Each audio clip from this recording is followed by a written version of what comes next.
class, mostly because I talk too much in class, and I don't like that. But the fact is that in Vietnam, 90% of undergraduate students had to follow a course of foreign language, and 90% of them choose English as their compulsory subject. Unfortunately, most of them cannot communicate effectively. And the reason is that the teaching of language in Vietnam focus mostly on explicit knowledge more than communicative competence. Everybody recognizes that teachers, administrators, policymakers recognize that. So various efforts have been made to improve the situation. However, up to now, according to various studies, these efforts seem not to work very well. So you may wonder, what teaching abroad has been used in Vietnam?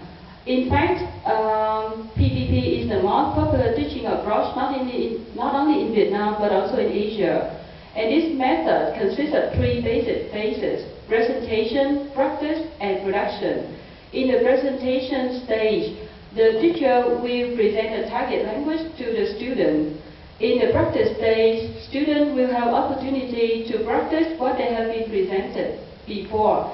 And in the production stage, the student will produce the language, maybe in written or in spoken form in the production stage. There is a reason. There are several reasons why teachers like PPP. The first reason is that the language structures and function can be systematically organized in a syllabus. And the teacher believe in what it is claimed about PPP, that is practice makes perfect. And in addition, PPP provides the teacher with the power to control their classrooms. Now I'd like to move on to my study.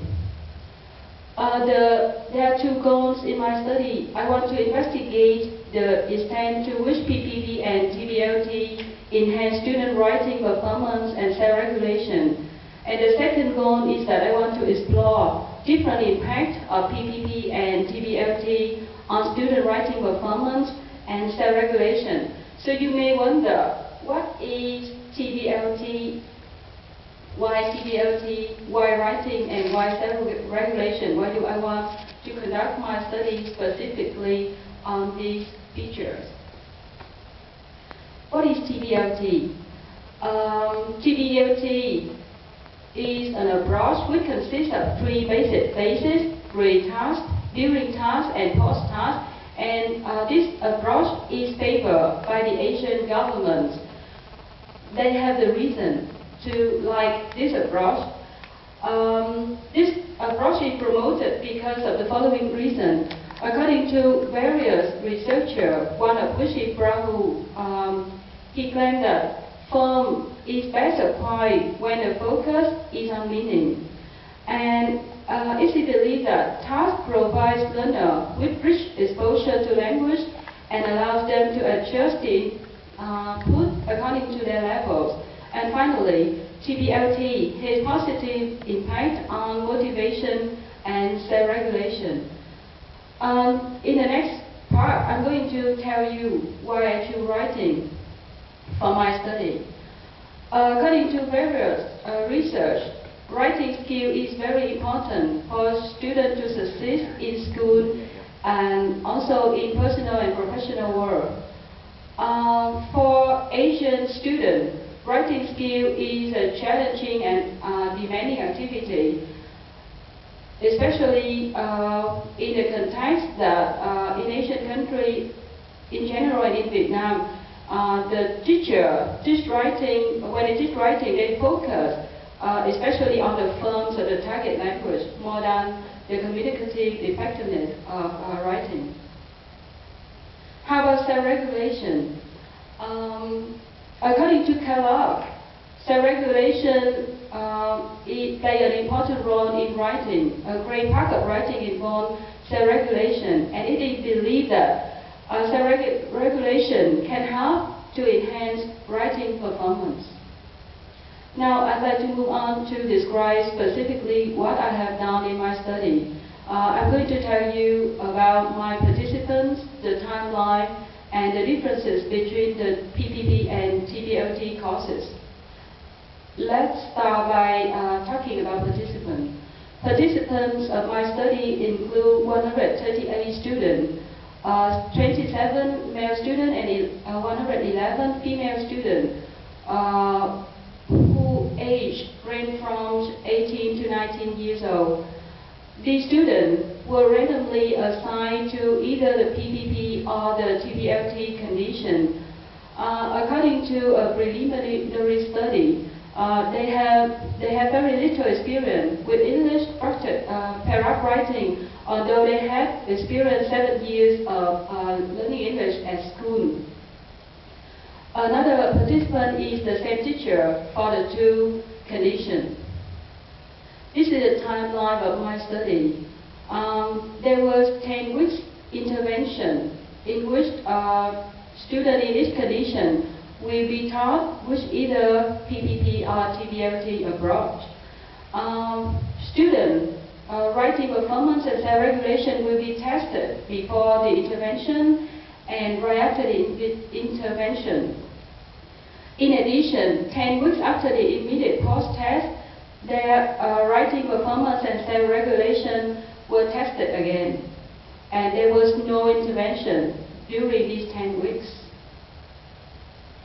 What were some differences between PPP and TVLT condition? The first difference is that in PPP condition, students were provided with learning materials and step-by-step instruction on how to write. And I believe that most of my Vietnamese friends here today had experience with that. Meanwhile, students in the TVLT condition was given a task sheet, and based on that task sheet, students have to explore how to write by themselves.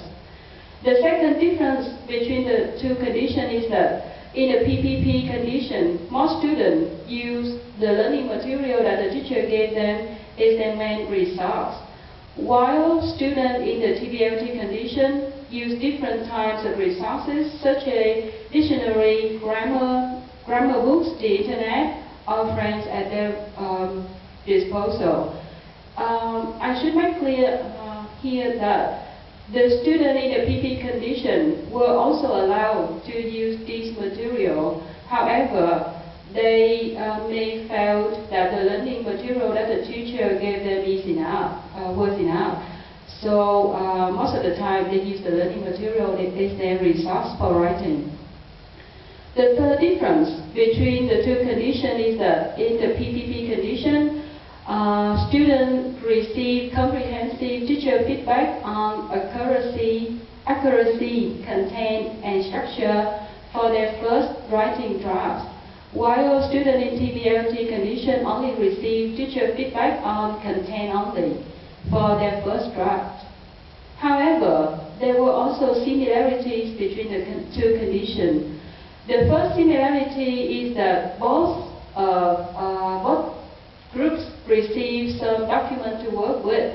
However, they receive different types of document. The second similarity is that after a student rewrote their second draft, they will receive teacher comprehensive feedback on accuracy, content, and structure for both teaching conditions. That means they will have two to 3 chances for revision until they submit the final draft. And in both conditions, students have opportunity to learn grammar. But in PPP condition, they will learn that during the presentation phase, while in the TVLT condition, they will learn grammar in the post-task phase. So I will tell you what I have done to measure student writing performance and self-regulation. For student writing performance, I used 4 different tools. So I want to measure student lexical diversity, linguistic accuracy, structural properties, and communicative effectiveness. For lexical diversity, I use VOC-D. For linguistic accuracy, I calculate the ratio of grammatical errors per token. For both for structural and for structural property and communicative effectiveness, I use two different analytical grading rubrics to grade. How about self-regulation? I use three different tools. The first one is the questionnaire on self-regulatory writing strategy. After the immediate post-test, several students also were invited for the focus group interview. In addition, I had video recordings for 10 class lessons and for both conditions. I also have pair work video recordings for 6 groups of students. So, what have I gained from my study? Let me start by presenting to you the result of the writing performance. As you can see on the graph, students in both conditions improved their writing performance from the pre-test to the immediate post-test. And you can see that for D value, students in the TBLT condition perform much better than students in the PPP condition. How about grammar errors? According to the graph, you can see that both groups decrease their grammatical errors. However, students in the PPP condition had lower ratio grammar error per token than the one in the TBLT condition. For structural property and communicative effectiveness, you can also see the increases of score between the two groups. The statistical test show that I use the repeated measure and it show that students in both conditions improves their writing performance significantly for 4 features. This is for descriptive paragraph. The second kind of paragraph that I test is argumentative paragraph, and you can see somewhat similar results.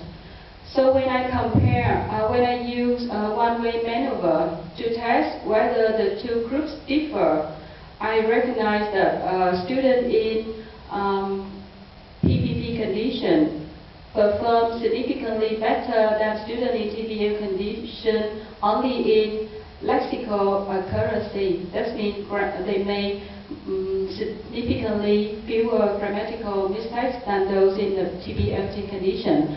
However, the good news is students in TBLT condition perform much better, perform significantly better than students in PPP condition in terms of lexical diversity.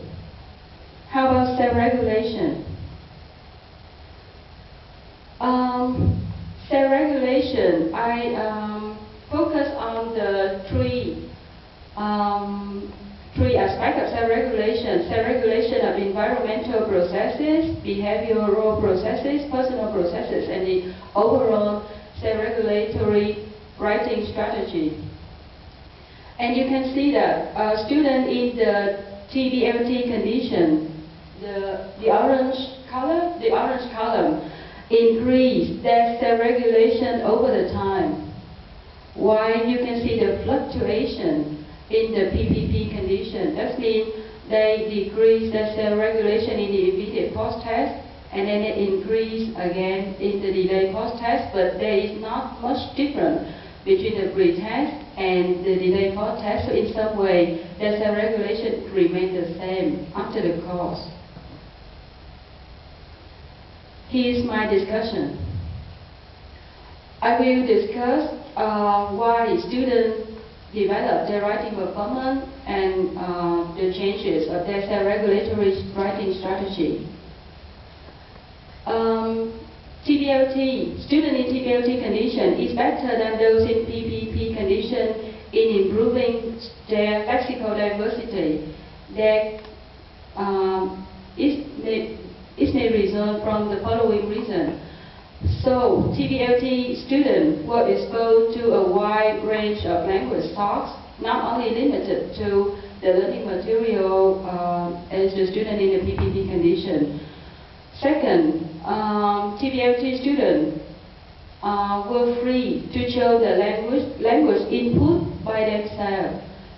So there can be that when the student choose the language to learn by themselves, they will remember the language longer.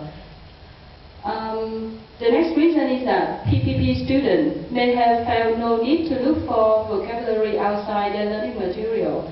In fact, in the interview later, they said that I don't see any reason why I have to look up new vocabulary or look up for more challenging words, because I think that everything is there in the learning materials. The final possible reason is that TVLT students receive content-oriented feedback on the content of the first draft. So they will receive some feedback such as your description could be more interesting, for example. So in an effort to make their paragraph or their text more interesting, then they try to use more diverse vocabulary for their text. PPP students are better than TVLT students in improving linguistic accuracy. There can be two reasons. The first reason is that PPP students were provided with grammatical structure. They practice them, then use them again in their text, and they may not have reached with the new structure. So that's why they may fewer mistakes than though in the TVLT condition. Second, students in the PPP condition also receive feedback on grammar error on their first draft, along with other features. So when they rewrote their test the second time, they have already had chance to correct the error, and maybe they were familiar with that, and in the final test, they made fewer errors. However, it should be noticed that students in both PPP and TVLT condition improve their writing performance. So it seems that different factors may have impact on their outcome. The first one is the teaching condition. In both conditions, the student had the opportunity to learn the language and then to use the language. The second reason is the teacher. So the teacher wanted their student to her student to get good results. So she motivated her student to work hard for the best draft. And the third reason is that students in both conditions had chances for revision from 2 to 3 times. And finally, is the learner. In both conditions, learners want to get good marks at the end of the course. So that's why they make great efforts to have a good text at the end. However, in terms of self-regulation, the student in PPP condition decreased their self-regulation maybe due to the following reason. They were provided with the learning material already. They were instructed how to write step by step, and they were provided with specific feedback on different text features in the first draft. However, students in TVLT condition were provided with only the task sheet in which they have to explore how to write by themselves. And when receiving their first draft, they had to improve their text, the second draft by themselves, from a very general feedback of the teacher on the content only. So they made much more effort. They were self-regulated more than those in the PPP condition.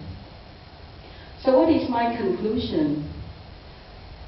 Good news for teachers in Vietnam, because both PPP and TPLT are effective in improving student writing performance if teachers are enthusiastic and motivating to their students, and students have chance for text revision, and finally, students are internally motivated to learn.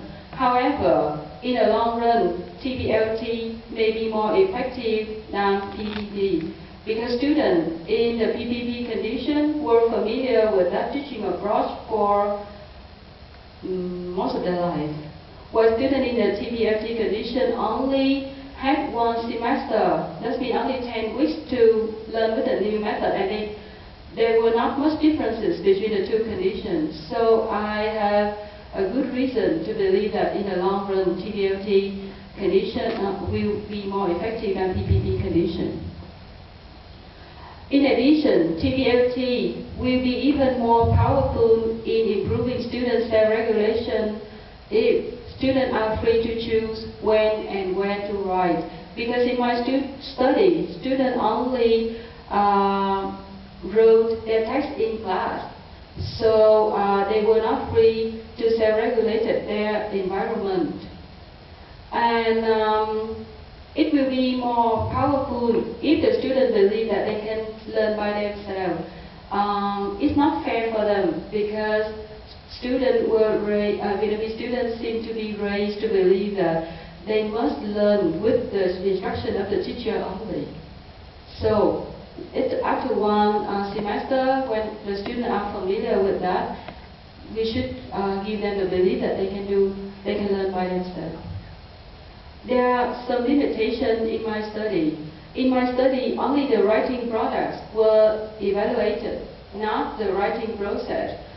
And it seemed that the ways of measure only focus more on the product more than the process.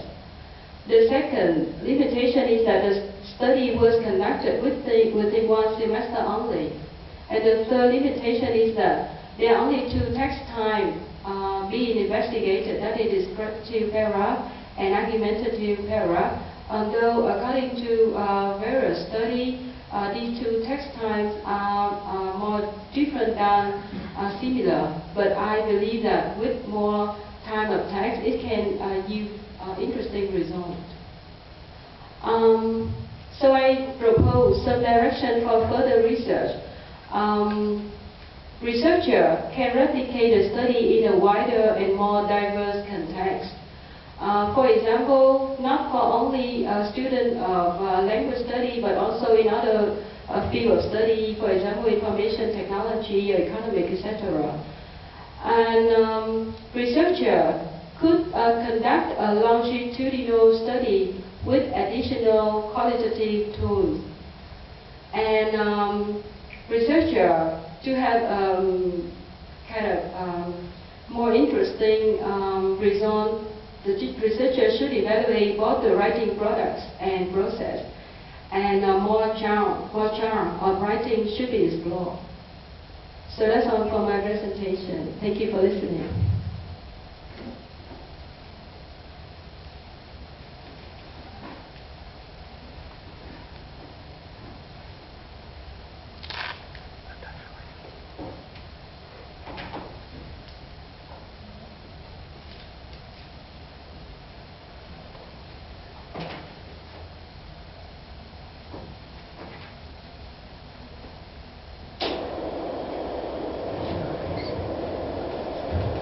Thank you again for this presentation.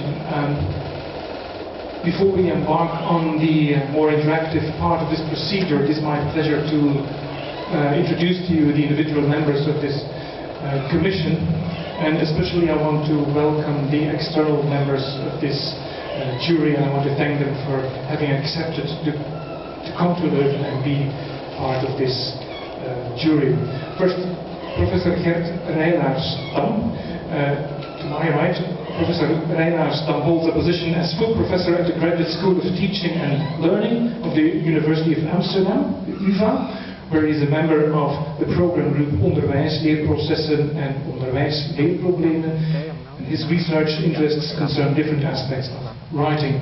Since October 2013, Professor Reinaars-Dam also works at the Department of Linguistics of the Universiteit Antwerpen, where he's involved in a Master in Multilingual Professional Communication. Welcome, Professor Reinhardsen. I also welcome Professor Piet van Avermaet. Professor van Avermaet holds a position as full professor at the Department of Linguistics at the University of Ghent. He is the director of the Steunpunt Diversiteit en Leren, and his research interests concern, among others, different aspects of language diversity in education and also language policy. Welcome to you also, Professor van Avermaet. Of course, I also welcome the internal members of this jury. First of all, Professor Chris van den Branden, who is the supervisor of the dissertation. He is a member of the research group Language and Education at KU Leuven, and he is also the director of the Center for Language and Education, as well as the head of the teacher training program. His research interests concern different aspects of interaction in the process of language acquisition. I also welcome Professor Elke van Steendam, who is the co-supervisor of the dissertation and also a member of the research group Language and Education at KU Leuven. She is based on the campus in Brussels. Her research interests concern, among others, the effects of instruction in writing. Professor van Steendam has also gladly accepted to be the secretary of this commission. Thank you for that. I also welcome Professor Koen Jaspaert. He is also a member of the research group Language and Education at KU Leuven, and also connected to the KU Leuven Center for Language and Education. His research interests are situated in the fields of language and education, social linguistics, minority languages, and language policies. May I now invite Professor van den Branden to open up the dialogue with our candidates.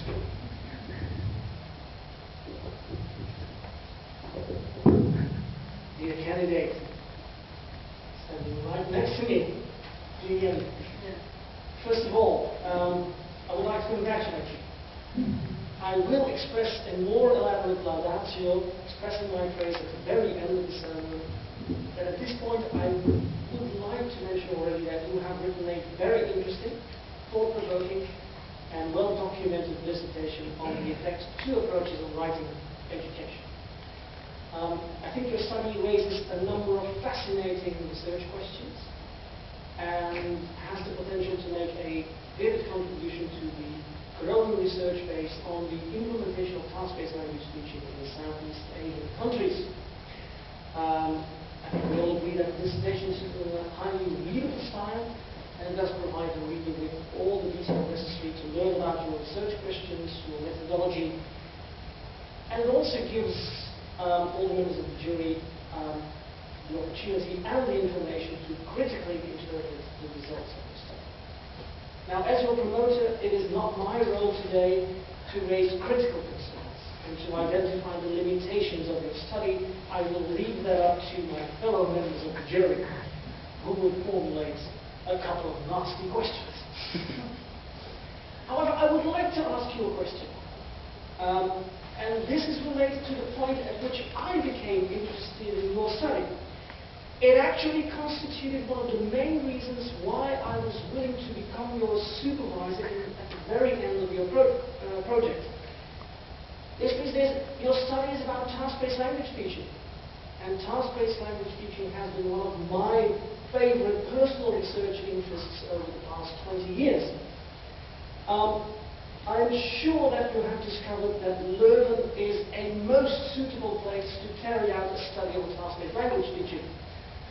Leuven, this university, is a major player in the international research on task-based language teaching, and actually hosted the first international conference on TBLT in 2005 at this very institute and venue. So Leuven Researchers also edited a major publication on TBLT, which was published by Cambridge University Press, called Task-Based Language Education from Theory to Practice.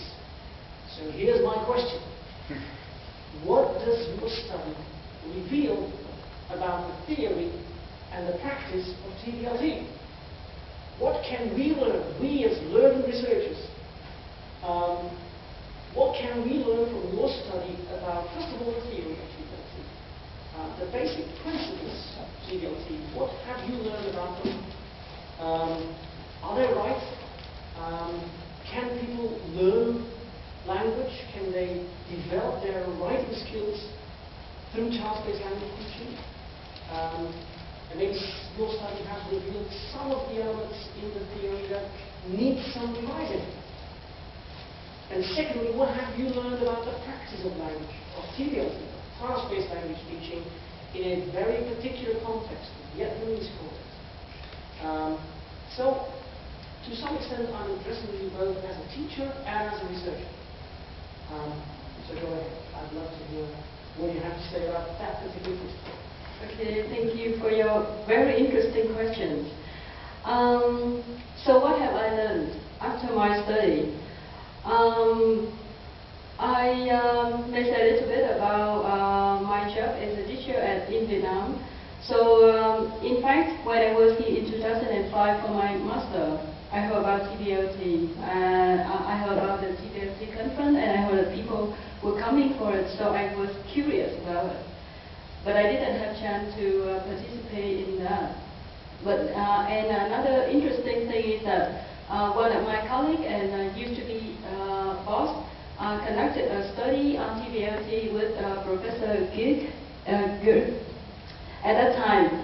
So I was curious a bit about TBLT. So I read books about it and want to know more about it. And what have I learned from it? I learned that there are many variations of TBLT in research.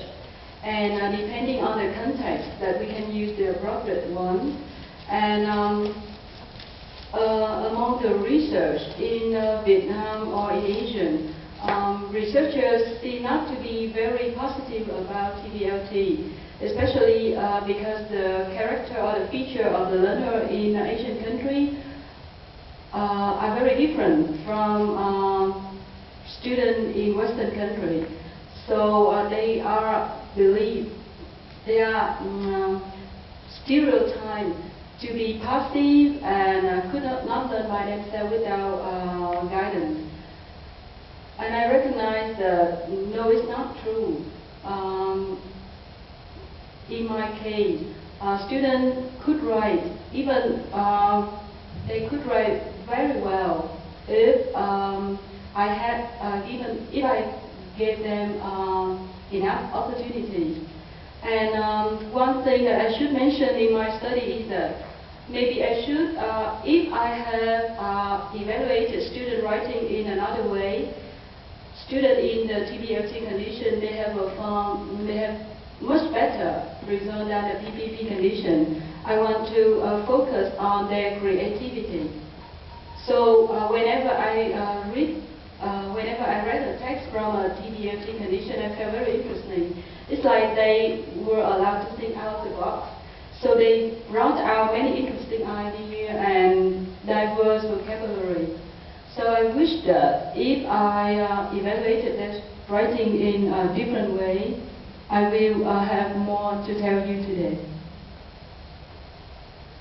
Okay, that's basically the practice part. Yeah. And there is indeed a rather extensive empirical research literature on the difficulties that teachers and students alike face when trying to implement TBLT in the Vietnamese context. And we know that it clashes with basic beliefs of students and teachers alike on what language teaching is supposed to be like. It clashes with traditional classroom practice, may even clash with class size and so on. What I hear from you, basically, is that you're rather hopeful that in the end TBLT might get implemented. But do I understand you correctly? All it takes is just a little bit convincing. The teacher needs to convince the students that it's okay to perform tasks and organize their work themselves and hand in drafts that aren't error-free and so on. Is that all it takes? Convincing? No, I didn't even have to convince my students. Because during the first few lessons, students were kind of nervous and were strained with the method. So they asked a lot of questions like, what could I do? Should I do that? Should I do this or should I do that? But after that first lesson, it's very interesting. When you observe the video classroom, you can see that students work by themselves, students move around, ask their friend question, and I stand there just when move to a place when they raise questions to ask. So I don't think that I need to convince the student, but I think that we need to convince the teachers because they believe that it was difficult. It was difficult to implement something new while they were trained with the PPP approach for such a long time. And convincing is not enough. I believe that we should have some more study to prove the teachers and also the policy maker to make a kind of whole change, not only on the learning material as what they are doing now, but also on the ways of testing. I used to have opportunity to be a teacher trainer at the university where I taught the teacher, I trained the teacher to teach.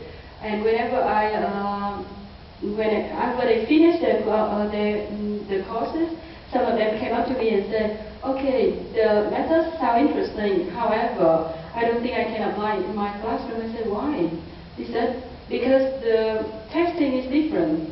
So I had to prove the school that I am a good teacher by showing that my students passed it and with high results. But so I try to teach them grammar and reading, more than reading, writing and speaking. So it will be a long way to go, actually. If the chairman allows me, I would like to briefly touch upon the theoretical. Yeah, okay. My interest is also in what you have learned about the theoretical principles of TDRT. So the theory goes as follows. People learn language when they use language for meaningful purposes, and when they use language to reach goals that they find worthwhile. And when the focus on form is tightly embedded within the meaning making.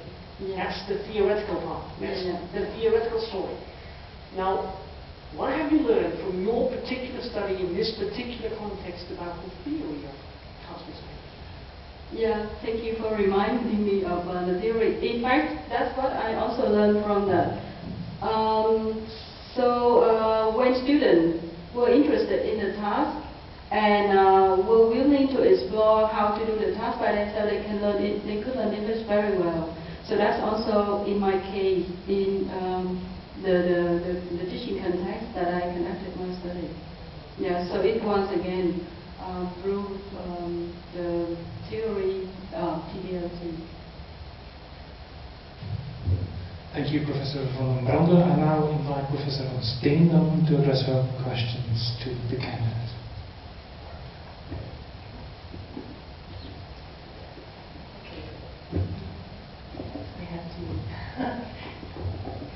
Jens, I also would like to congratulate you. I think you have, in my opinion, and I think we all agree, your PhD thesis is well written, it's well organized, and it's very accessible to the reader. I really enjoyed reading it this summer. I also think that you have made excellent progress, and that the discussion and conclusion sections reflect an insight into experimental research. I think your thesis is actually a welcome contribution to the field, considering that very few studies exist on the effects of TDLT on writing instruction. And additionally, the fact that the study was conducted in an Asian Pacific context makes it even more interesting from an intercultural perspective. And you have raised a few of these issues just a few minutes ago. I also think that I'm not in a position here to raise a lot of critical questions, like my colleague said. I've had plenty of opportunities during the previous year to discuss those thesis with you. So I would just like to ask you a few questions. My first question actually has already been discussed to a certain extent, but I would like to elaborate on it a little bit further. When you go back to Vietnam, I can imagine that representatives of the Ministry of Education or the Department of Education come and see you because you're the expert in TVLT, or one of the experts on TVLT in writing instruction. I was just wondering what kind of advice you would give to them. What do they need to change? What kind of policy do you suggest as far as the implementation of TVLT on a national scale in higher education? So that's my first question, and we can discuss this in more detail later on. And secondly, while you were answering Professor von Brand's question, you were also mentioning that it's not really the students that you need to convince, but probably it's more the teachers. And I would like to ask you to elaborate a little bit on that, because I can imagine when your colleagues read your thesis that they're not that convinced that TVLT in the end is the better approach, because in the long run, both conditions turn out to be effective, albeit with different measures and different communities of effectiveness, structural properties, lexical diversity, etc. So I'm just wondering what you would do to convince your colleagues, knowing what you know now. Yeah, thank you for your question. So I will answer your first question. What advice should I give for the administrator when they come up to me and ask what they should do to improve the situation? I think I will give them 3 advice. The first one is I think that the school administrator should reduce the class size, because it's easier for the teacher to give feedback for the student, and it's easier for the teacher to help students. The second advice that I will request them to change the ways of testing. So should be more on the process more than the product, and not only on grammar and reading as before, but also on other skills, especially communicative skills. Because in my opinion, when the student graduated and joined the workforce, that is the communicative skill is the one that they need more than the perceptive skill of reading or listening, because they have to convince their boss that or their clients that they have a good performance or they have better products than the other. And in order to the third advice that they should the administrator should give some training for the teachers. So maybe some of them, like me before, would like to apply to implement the new teaching method, but I don't have anyone to guide me, so I have to explore it during the using the books on the internet. When I have chance to participate some methodology training courses, something like that. So it should be like a large-scale training for like head teacher and then for other teacher of the department of the university, for example. How about the way to convince the teacher? I think that the best way to convince them is showing them the result. In my study, it was only conducted in 10 weeks and only on writing skill. So I think it is not convincing enough to them. So in the future, I plan to conduct a more kind of longitudinal study with also speaking skill, and then maybe after 1 year I can come up, present it in front of my department first. Okay, this is what I have done and this is the result, and you can see that in the long run you don't have to work that hard. You don't have to get the sore throat like me before, but then your student can study very well, and later they can bring you good text like this. Yeah. So is that answer to your question? Yes, it does. And you also raised another issue. You talked about when I go back, I want to do another longitudinal study, maybe include speaking as well. Yeah. And I would just like to know, knowing what you know now about running experiments, etc., what you would change, what if you had to conduct an experiment when you go back, and you probably will, Yeah. what would you, how would you organize it? I I mean, what have you learned from your first experiment, which you presented here today, in terms of design, for example, in terms of the measures you use, etc.? Could you elaborate on that? Thank you for your question. So if I conduct the study again, I will change something, but the thing that I want to change the most is that I would divide the two conditions into smaller groups, and I would like the teacher who is good in each approach with each one group and then compare them together. So instead of having two big conditions, I will have two conditions but divided into two smaller groups. That means 4 groups together, together, and then have the two teachers who are experts in each approach to teach and compare the result. So that can yield kind of more objective and more interesting result.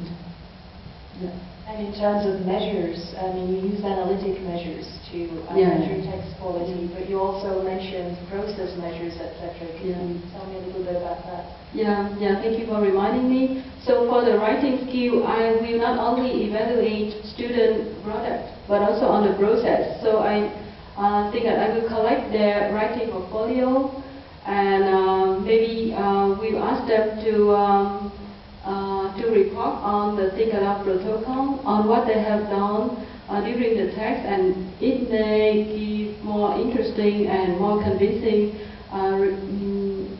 evidence for the people who are interested in my study.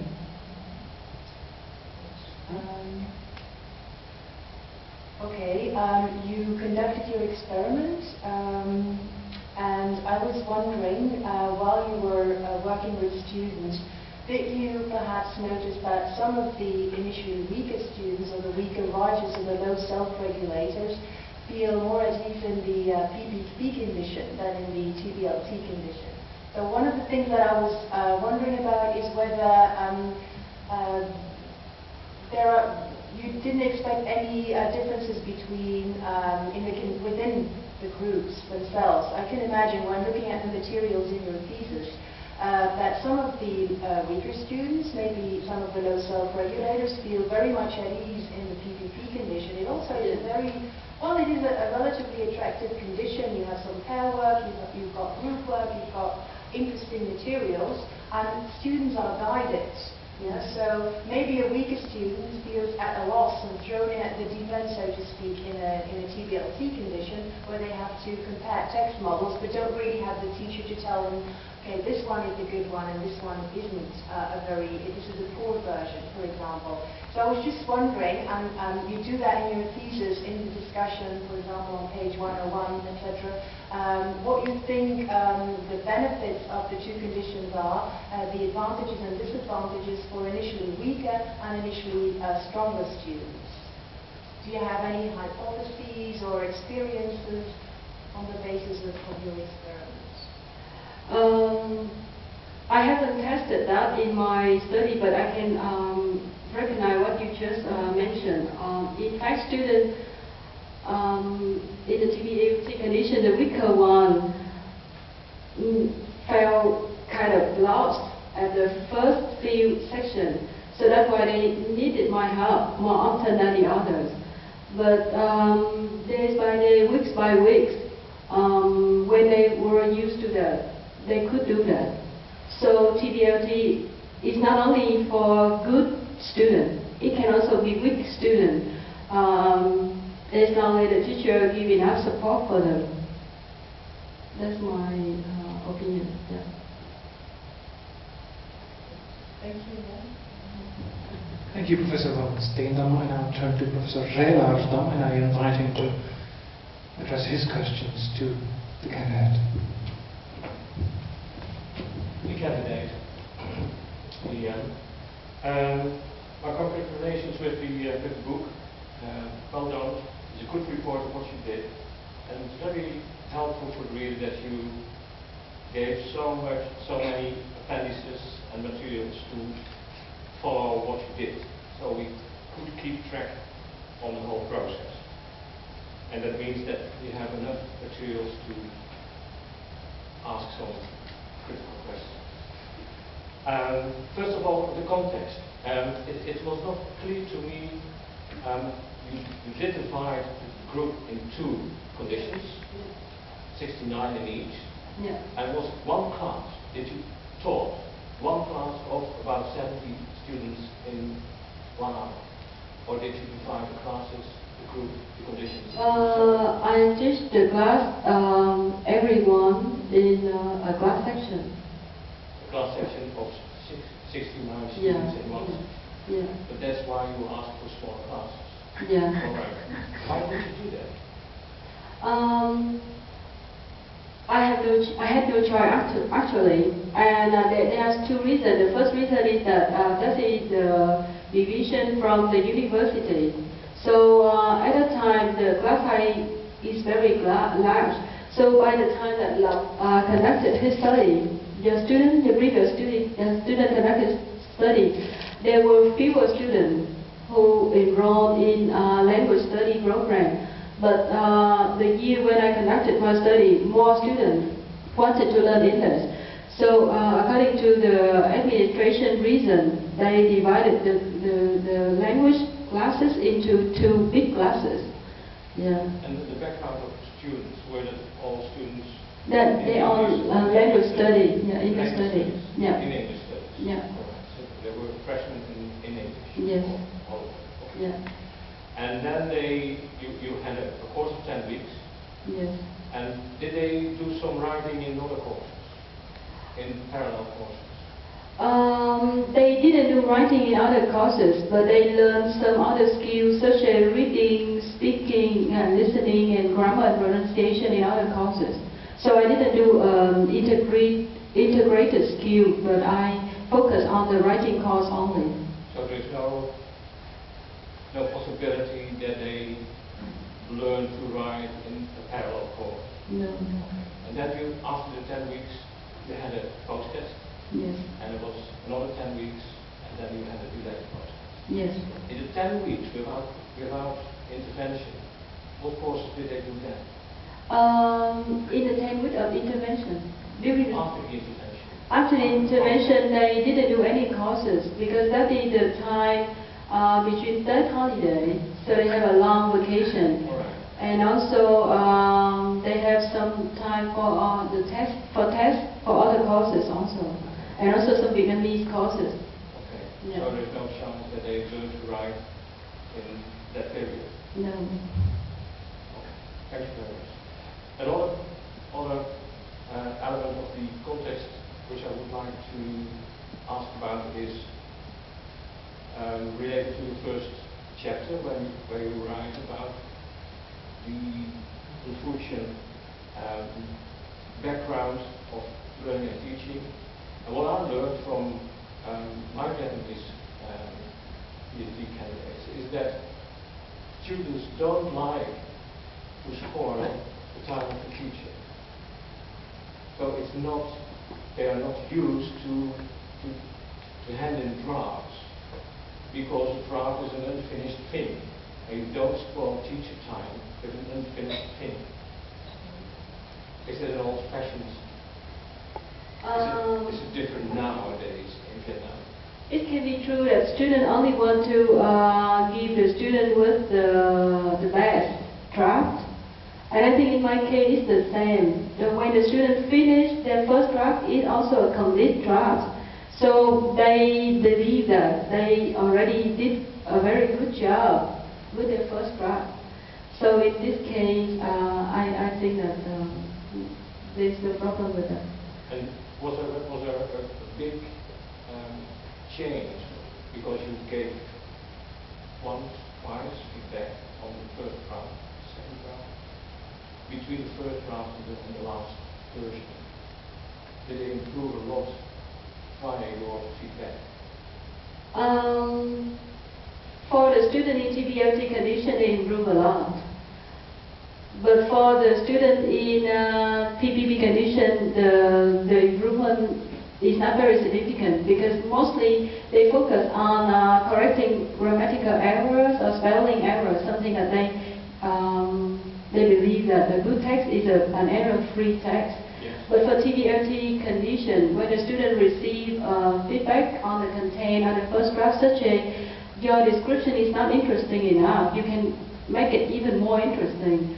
Then they will do on their effort to make it more interesting, like changing the vocabulary, adding more words to each sentence, use more diverse grammar structure, for etc.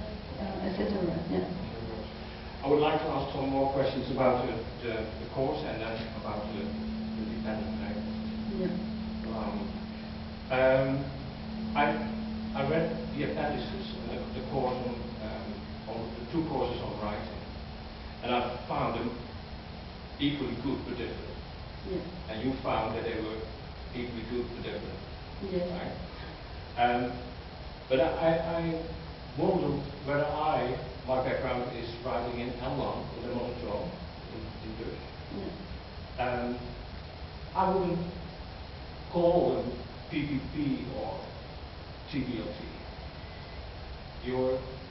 When I analyze your PPP course, I would say it's a strategy-oriented course. What they learn, what you teach, is using strategies to generate information, to order information, to organize information, to formulate information, etc., etc., etc. And you provide them with revision strategies. And they are spelled out strategies. While the TVLT course, from my perspective, I would label it as a course on genre.